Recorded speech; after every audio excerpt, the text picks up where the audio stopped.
Assalamualaikum warahmatullahi wabarakatuh. Salam damai sejahtera untuk kita sekalian. Om Swastiastu, Namo Buddhaya, salam kebajikan. Halo sahabat Bawaslu, saya Beni Sabdo, anggota Bawaslu DKI Jakarta, Koordinator Divisi Penanganan Pelanggaran.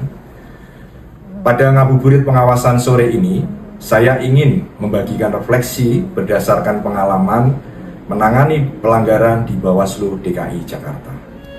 Sahabat Bawaslu yang saya banggakan, saat ini kita mendapati gejala adanya fenomena kemunduran demokrasi di Indonesia. Kita tahu bahwa instrumen hukum itu bisa dipakai untuk melegitimasi sebuah kekuasaan, atau dengan kata lain kita menyebut legalisme otokrasi.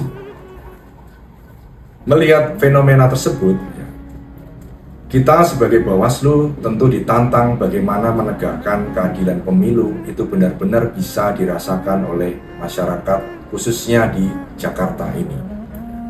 Urgensi dalam hal menegakkan keadilan pemilu adalah untuk menciptakan kompetisi pemilu yang setara, sehingga seluruh kontestan pemilu itu bisa berkompetisi di lapangan yang setara, sehingga dalam konteks pemilu yang luber dan jurdil itu bisa dilaksanakan dengan sebaik-baiknya. Selama tahapan pemilu 2024 yang lalu, Bawaslu DKI Jakarta telah menangani berbagai macam pelanggaran pemilu, mulai dari pelanggaran administratif pemilu, tindak pidana pemilu, pelanggaran kode etik pemilu, dan juga pelanggaran hukum lainnya. Memang kita juga harus mengakui secara objektif Bawaslu DKI Jakarta barangkali belum bisa memberikan atau melaksanakan bagaimana penegakan keadilan pemilu itu benar-benar dirasakan oleh masyarakat di DKI Jakarta. Oleh karena itu, saya mengajak seluruh masyarakat di DKI Jakarta untuk senantiasa mengawal proses demokrasi di Jakarta ini, supaya proses demokrasi, pemilu dan pilkada di Jakarta ini bisa berjalan dengan luber dan jurdil. Sahabat Bawaslu yang saya banggakan, dalam momentum Ramadan kali ini, saya juga mengajak untuk berefleksi bagaimana kita menciptakan ekosistem demokrasi yang jurdil di Jakarta. Kita tahu bahwa tantangan dalam menegakkan keadilan pemilu itu tidak mudah. Kita mendapati banyak tantangan, mulai dari perkara politik uang, manipulasi suara, dan juga bagaimana kita bisa menegakkan seluruh perkara-perkara yang kita tangani sehingga itu benar-benar bisa menciptakan rasa keadilan di masyarakat Jakarta. Oleh karena itu, saya mengajak kepada masyarakat Jakarta, kita bersama untuk bergotong royong menciptakan ekosistem demokrasi yang sehat, demokrasi yang transparan dan juga yang jujur dan adil di Jakarta ini. Akhir kata, selamat menunaikan ibadah puasa. Semoga bulan Ramadan kali ini membawa keberkahan dan juga kebahagiaan bagi kita sekalian. Bersama rakyat kita awasi pemilu, bersama Bawaslu kita tegakkan keadilan pemilu. Wassalamualaikum warahmatullahi wabarakatuh.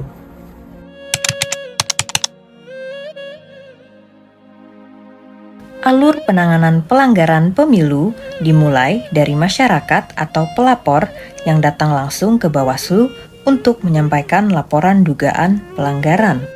Petugas penerima laporan kemudian memandu pelapor untuk mengisi formulir yang telah ditentukan, meminta serta menerima fotokopi KTP dan dokumen bukti dalam 3 rangkap, serta memberikan tanda terima sebagai bukti bahwa laporan telah diterima secara resmi. Selanjutnya, petugas melakukan pemeriksaan kelengkapan berkas. Pada tahap ini, laporan akan diperiksa berdasarkan syarat formil dan material.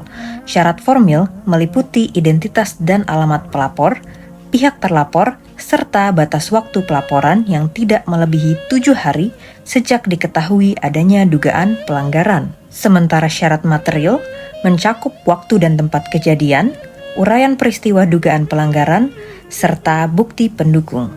Setelah itu, Bawaslu melakukan kajian awal paling lama 2 hari sejak laporan diterima.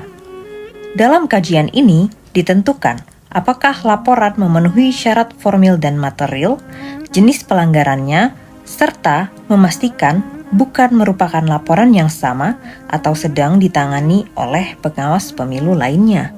Apabila laporan memenuhi syarat, maka akan dilanjutkan ke rapat pleno dan diregistrasi untuk diproses lebih lanjut.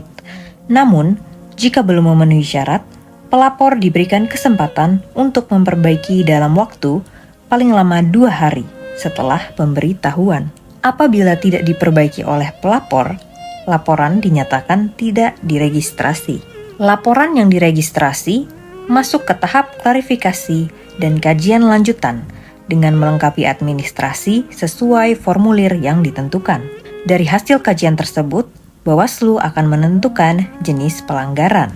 Apabila termasuk pelanggaran kode etik, maka diteruskan atau direkomendasikan kepada DKPP atau KPU.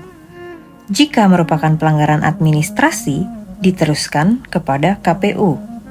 Untuk dugaan tindak pidana pemilu, diteruskan kepada penyidik kepolisian. Sedangkan pelanggaran hukum lainnya akan diteruskan kepada instansi yang berwenang. Seluruh proses tersebut kemudian dituangkan dalam status laporan sebagai bentuk transparansi dan kepastian penanganan. Dengan alur ini, Bawaslu memastikan setiap laporan masyarakat ditangani secara profesional, terstruktur, dan sesuai dengan ketentuan peraturan perundang-undangan.